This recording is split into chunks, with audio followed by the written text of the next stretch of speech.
Hello everyone. So in this video lesson, I'm going to discuss about the trapezoid mid-segment theorem. So when I talk about the trapezoid mid-segment theorem, or also called the mid-segment of a trapezoid, so that is parallel to the bases and is equal to half of the sum of the lengths of the bases. So we have this example, trapezoid ABCD with mid-segment nga EF. Amo ni ang segment kinaa sa tunga sa trapezoid, this one. So parallel ang kaning segment EF sa duha ka bases. So we have BC, which is what we call the upper base, and AD, which is what we call the lower base. So ang mid-segment is also called the median. And here's the formula that we're going to use to solve for the mid-segment. So median or the mid-segment. So same ra ng median of mid-segment. So again, median equals 1/2 times upper plus lower. So upper, that represents the upper base, plus lower represents the lower base. So this is also one example here. So muna siya ang formula again in getting or in finding the measurement of the mid segment or the median of a trapezoid. So median or M equals 1/2 times A plus B. So kaning A o B represents BC and AD respectively. So kaning BC and AD are the bases. So ang upper base ani is AD, ang lower base is BC. So let's have some examples. So let's have this first one.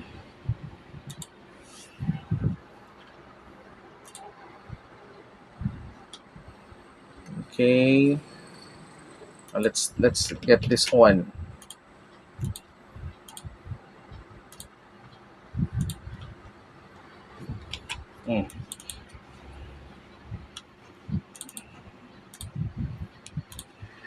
So for the first example, in trapezoid PQRS, what is the length of mid-segment XY? So, by the way, wala nakabutang ang letter X and Y here. So, I will edit this one first.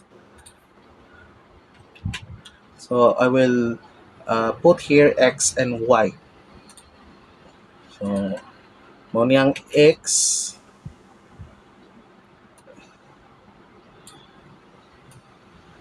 Then, mo niyang Y. Yan. Then, after this, I will cut this one, crop, then Control S. So I will change that one. Yes. Then I will delete again. Then i-paste na ko balik ni. Yan. So balik ta. So we're going to get the measurement of mid-segment SXY. So mo ni ang XY represents the mid-segment P. So I will write the following given. So we have PS. So ang PS nato kay mao na siya ang lower base.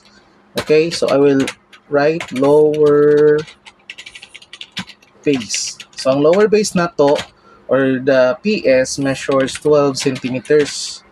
Then also QR, that is what we call the, so sayop di ay, ang PS is upper base.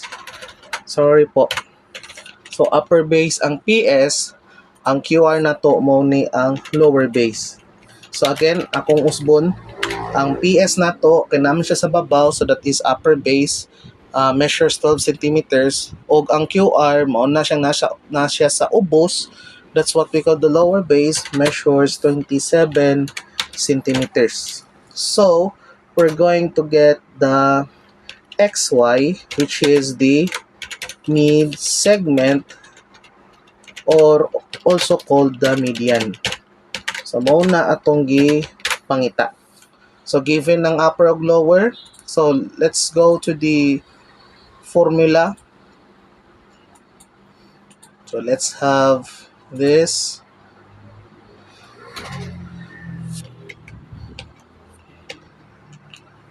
So, ako na siya matag fraction. So we have xy equals 1/2 times PS plus QR. Oh. So again, median or the mid segment, so that is equal to 1/2 of the sum of PS and QR, or XY equals 1/2 times PS plus QR. Ang next na pong buhaton is substitute ra nato. So let's copy this one.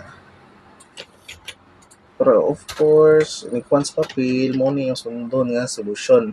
So xy equals 1/2 times. So pila man ang PS? So ang PS, that is 12, QR 27. So pwede ra di lang sa natugtangan og unit of measurement kay gasolve pa man ta. So after this, let us have this one. So xy equals 1/2 times, so what is 12 plus 27? So that is 12 plus 27, that is 39. So xy equals 1/2 times 39, so therefore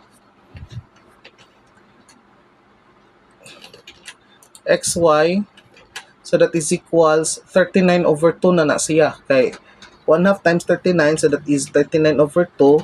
So kung imo nang i-divide ang 39 sa 2, so naa na siya kida or kanang remainder.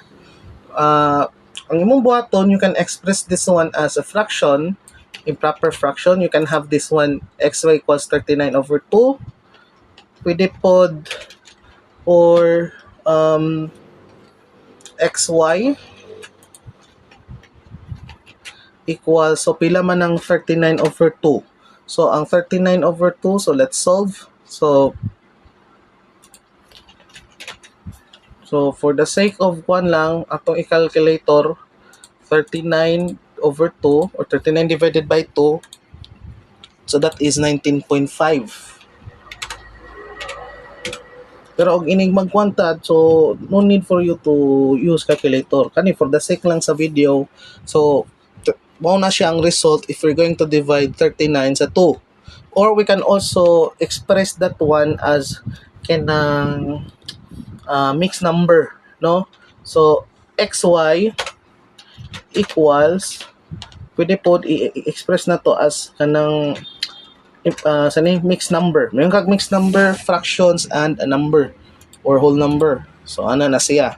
So 39 over 2, so we have 19 and 1/2. Oh. Mao na siya ang answer sa first example. Then don't forget the unit of measurement. So ang unit of measurement nato kay centimeters. So gamay ra na siya.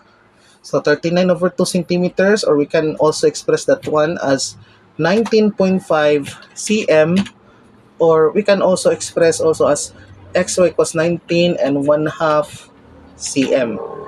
So it's either the 3, if you're going to choose this one, or this one, or this one. So parehas na sila og answer. So the answers are this. So it's either 39 over 2 centimeters, or you can have 19.5 centimeters, or you can have xy equals 19 and 1/2 centimeters. Okay? So let's have another example. So let's see. Let's have this one.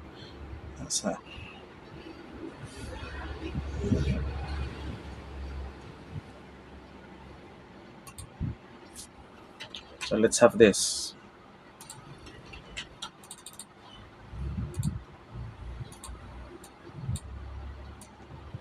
So in the trapezoid CUTE, M and D are the midpoints of CU and ET, respectively. Consider each given information and answer the questions that follow.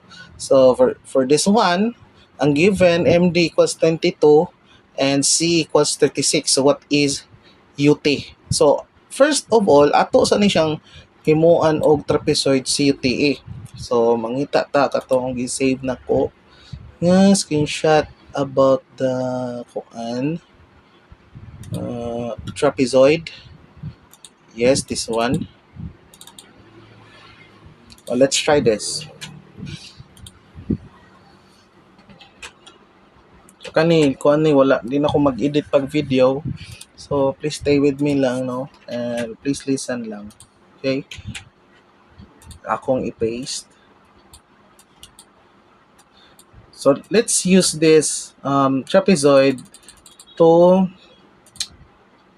demonstrate the second example. Sige, ako sanang i-delete. Then ako na siyang kuluran balik.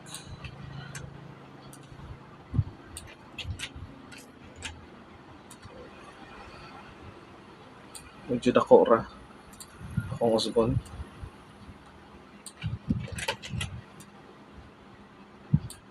Let's have this one. Balik ta dere CUTE, no? So midpoint siya sa CU and ET. So ari ko mag C. So C U, this one T, and this one E.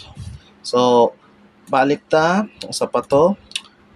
M and D are the midpoints of CU and ET respectively. So sa ato pa, ang M is the midpoint of CU. Okay? Pagkauman, ang D mao ni ang midpoint sa TE. So again, ang M mao ni ang midpoint sa CU, ang D mo ni ang midpoint sa TE or ET. Okay, sige. Let's save this one. Then, let's use this one. Let's paste on this one. Itong pagamay yung gamay. So, tapat sila. So, ano na siya? So, ang given na to, ang MD. So, ang MD is 22, which is the mid-segment. Ang CA, which is 36. So, ang kuani, ang lower base. So, what is UT? So, upper base ang gipangita. So, let's have the formula. So, let's write formula. So, median, which is MD. So, that is equal to 1/2 times the sum of the bases. UT plus CE. Close parenthesis. Then, ako lang ni i-paste. Then, let's substitute. So, MD equals. So, ang 1/2, so that is 1/2 times UT. So, ang UT is mao man ang gipangita. So, that's unknown. CE is 36. MD is 22. So, ang buhaton na to kaning MD, CE, ato ng pang-ilisan or i-substitute. So, ang MD is 22 equals 1/2 times UT plus CE, which is 36. Okay, 36. Now, after this, ato ning i-multiply ang to sa 22. Kumbaga, mag-cross multiply kunuhay ta or cross multiply ta, no, specifically, but we cannot do that one. Let's have a shortcut na lang. So matabo ani wala na ning 1/2, mahimo na lang na siyang times 2, or pwede po dire ko mag 2 para dili ta mag-confuse. Ari ko mag 2.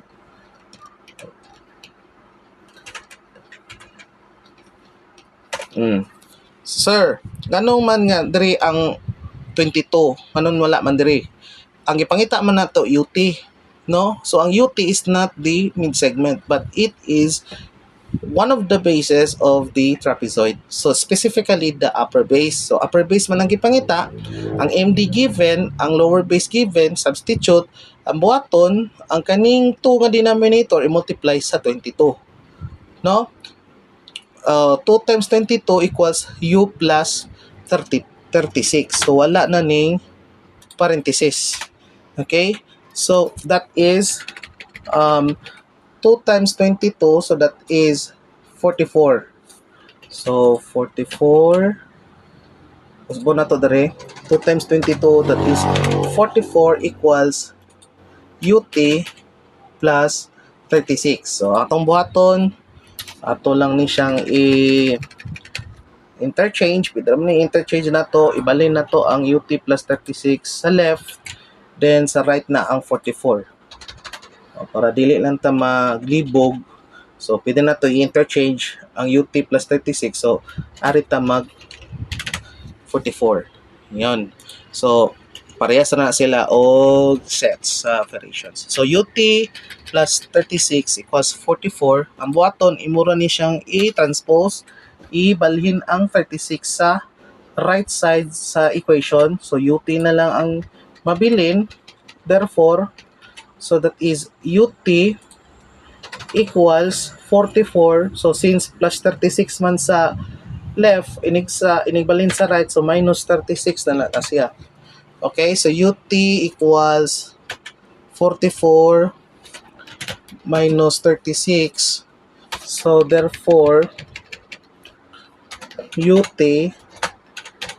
equals, so 44 minus 36, so 4 minus 6, so that is cannot be, no, may mo siyang 14, so minus 36, so that's 8 na 3 minus 3, 0. So therefore UT is 8. Sige, mo ni siya atong final answer. So let's check if sakto ba ang ato ang answer. So ibutang na to UT, paste na ko diri ha, UT equals 8. So let's check if sakto ba tong answer. So how are we going to check that one? So let's go back to this formula, MD equals 1/2 times UT plus CE. So we have MD, given naman ang MD. So ako na i-copy ng format sa formula. So we have MD, which is 22, so that is 1/2 times UT, which is 8, plus CE, which is 36. Then i-paste na po na ako ni i-copy, then paste the format of the solution. So 8 plus 36, so that is 44. Okay? Now 22 equals 1/2 times 44. Or we can also have this one,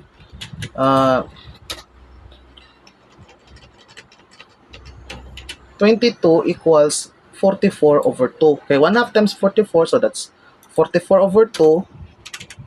Yeah, pagkauman, 22 equals 44 over 2. So 44 divided by 2, so therefore 22 equals 22. So therefore, the answer for this given example is correct. So UT is 8. Okay? So let's have another example. So let's have this one. Let's try to solve this. Kani.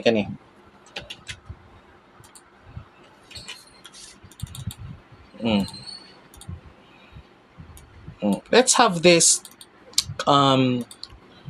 trapezoid, no? Kaning trapezoid ABCD. So we have 2x minus 2 kuni ang DC, ang AB is 3x plus 2. So ang median na to is 15. So akong isuot ang mga given. So let's have AB equals 3x plus 2, then DC, which is 2x minus 2, pagkauman ang mid-segment na to wa maninganli. So this time di lang nato nganlan og name ang mid-segment because there are sometimes na kung mag-solve ta about this, so walay pangalan, no? So let's assume na kana 15 kani diri dapita, of course that is mid-segment. So mid-segment na to is 15, not 12, sorry po, 15. So let's stick to the mid-segment theorem nga formula. So mid-segment, ug median pareha ra na sila. So you can write median, you can write also mid-segment. So that is equal to 1/2 times the sum of the upper base o kanang lower base. So AB plus DC. DC or CD, pareha na sila. So mid-segment equals, so 1/2 times, so ang AB na to is 3x plus 2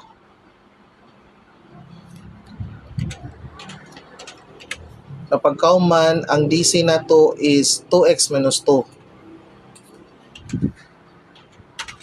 Yeah, don't forget that the mid-segment is 15. So ilisan to ng mid-segment to 15. So mao na siya ang format sa imuhang solution. So 15 equals 1/2 times 3x plus 2 plus 2x minus 2. So kaning 3x plus 2 gikan sa AB, 2x minus 2 gikan sa DC. So atong buhaton, atong i-multiply ang 2 sa 15. So mahimo siyang 2 times 15 equals, so itapat na to mga parehas, no? Itapat to ning 3x ug 2x. So may mo siyang 3x plus 2x nya plus 2 minus 2.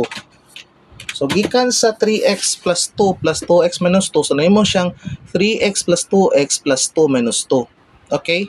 So 2 times 15, so that is 30 equals 3x plus 2x, so that is 5x. Okay, 5x. Nya pagkauman kaning 2 minus 2 automatic 0 na siya. Okay? So interchange na to. Let's interchange this. So 5x equals 30. Pagkauman ang 5x equals 30, so i-divide both sides by 5. So i-divide na to both sides by 5. Okay. So fraction equals fraction. Okay, so that is 5x equals 30 na i-divide na to siya both sides of the equation by 5. So therefore 5x over 5, so that is x na lang. So x equals 30 over 5, so that is equals 6. So ang value of x na to is 6. So let's find the exact measurement of AB. So sa exact measurement na to sa AB, which is 3x plus 2, no? So let's try to solve this one. So may mo siyang 3 times the value of x, which is 6, then plus 2. So pila man ang 3 times 6, so that is 18, plus 2, so that is equals 20. So ang AB na to is 20. Then let's have DC, which is 2x minus 2, so that is equals 2 times 6, which is the value of x, minus 2, so that is equals, so 12 minus 2, so that is equals 10. So ang answer na to are 20 and 10. Okay? So we have the value of x, which is 6. We have also the value of AB, which is 20. So isuwat na lang nako dere. AB equals 20, and also BC, which is 10. So again, how are we going to make sure na ang atong answer correct? So let's stick to the original equation or the original formula. Mid-segment equals 1/2 times AB plus DC. So given ang value sa AB which is 20, DC which is 10. So no need na mo gamit ko sa value sa X. Kaya na naman rin mid-segment 15. So substitute na lang nako. So I will copy this. So mid-segment na to is 15. So that is equals 1/2 times ang AB na to which is 20. Ang DC na to which is 10. Pagkahuman, so 15 equals, really 15, anong na 12? Sorry po. Ako nang, 15 equals, so 1/2 times 30. So, ang atong nga sa 30, of course, 15. So, therefore, 15 equals 15. Oh, so, sa ato pa, ang solution, ani, kay sakto. Okay? So, AB is 20, DC is 10 with the value of X which is 6. Okay?